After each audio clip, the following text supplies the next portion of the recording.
extraterrestrial, non-human, whatever you want to call it, life form, technologically advanced, had created this construct.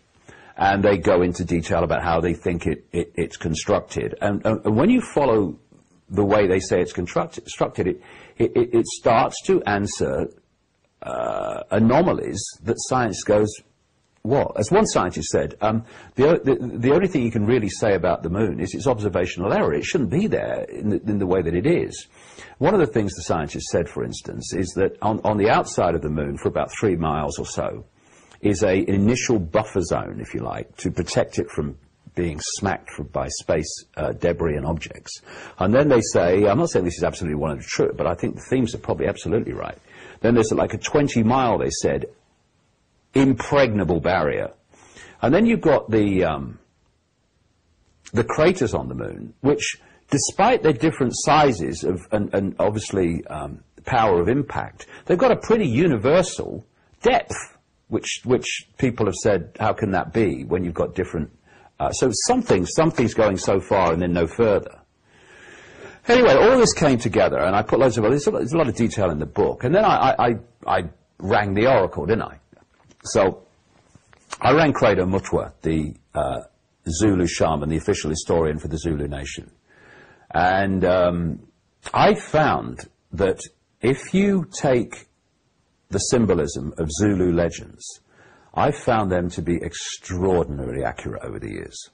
And one of the things that makes me smile is these mainstream anthropologists and historians and what have you, they so often take symbolic stories that the ancients tell and they decode them literally, because they're left-brain people. That's all they can do. They can't just spin the thing through the process of seeing it's symbolic. Because we are at a time when it's so much easier to communicate what we're trying to say, because more and more and more technology is mirroring the very reality that we are experiencing. For instance, this virtual reality universe is a vibrating information construct. And we decode that information through the electrical into the holographic to create this reality. I've just described the internet, you see. If the wireless internet is in this room, then your computer over there can pull this worldwide collective reality out of the unseen ether. Well, that's what we're doing in a much more sophisticated way. This is why the information construct is so fundamental to the holographic reality that we experience. And what the ancients had was none of this stuff. These seers and carriers of the knowledge, to try to get across what they were trying to say about reality and life, they had to use the symbolism that was available to them, and the symbolism that their audience, the people of that time, could understand. All of which is a prerequisite to this.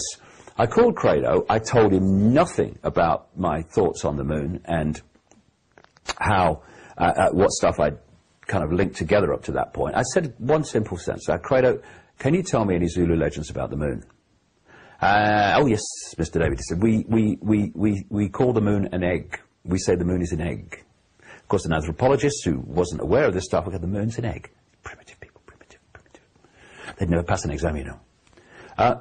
Why do they symbolize an egg? Because they say the moon was hollowed out.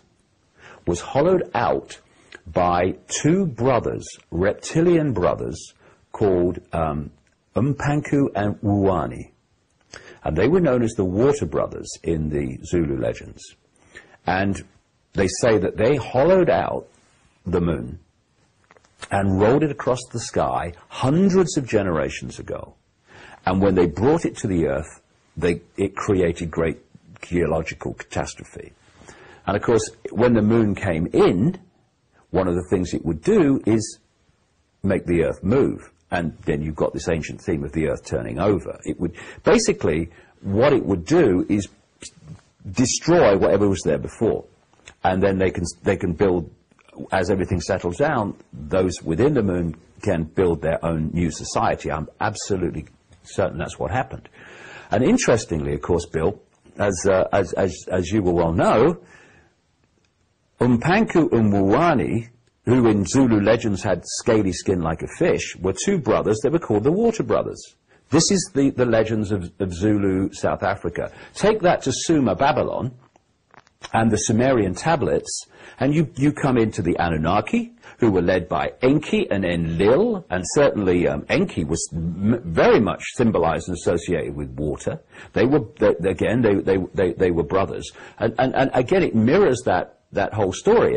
And so many stories about brothers, things like Cain and Abel, and all these brother stories. I think you bring them back. They have an original theme coming back from these, what I would say, reptilian entities. And the Zulu legends say that Wuwani and Umpanku were reptilian, what they call there the Chitahuri, children of the serpent, children of the python.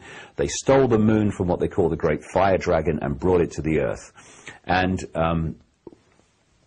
the moon brought catastrophe, changed everything, of course. It affected the angle and spin of the earth, the whole bloody thing. It affects water. It has tremendous impacts on the human hormonal system, which locks into the endocrine system, which locks into the pineal and pituitary gland and the third eye, seeing beyond five sense sight and being aware of levels beyond five senses.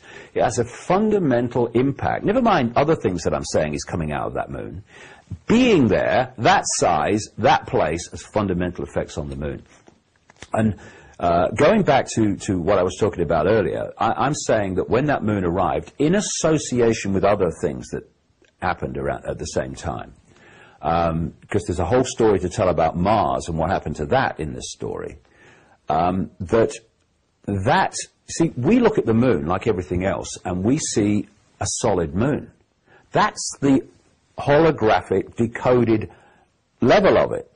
Its prime state is an informational construct, like everything, in the waveform base informational construct of this reality. So as the moon came in physically, it only came in physically in the holographic play-out reality, what we call five-sense reality, I call it anyway, keep it simple. It was actually information moving in through the informational waveform construct, and that caused the distortion, which is manifest on this planet of all the things we've talked about before. And that distortion has manifested itself in the control system, has manifested itself in fractured human personalities, in disharmony, and in a desperately limited sense of self in the world. Because when you are in harmony and in balance, you can access higher levels of consciousness. But when your energy field is doing this, all that stuff, with all the things, worry, fear, then you're not in that state. And therefore, what you can tune into and what you can bring down in terms of understanding, awareness, insight, even manifestation, is fundamentally limited to the harmonious state of awareness that we were in before, humans were in before the distortion. And like I say, these truth vibrations are healing the distortion. And the manifestation of the distortion is now throwing everything at us to try to hold on to what is something that is being energetically deleted from the disk, which is why the world is going to change dramatically, and after this cusp has got through, dramatically for the better. Dramatically for the better.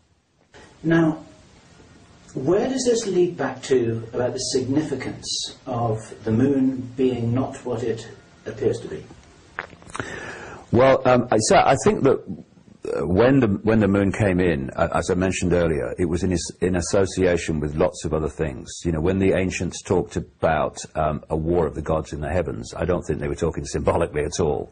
What the symbolism is, we can debate, but that people pick up from that. But I think there's a very good chance that it was actually literal. It was a battle between what they perceived to be gods.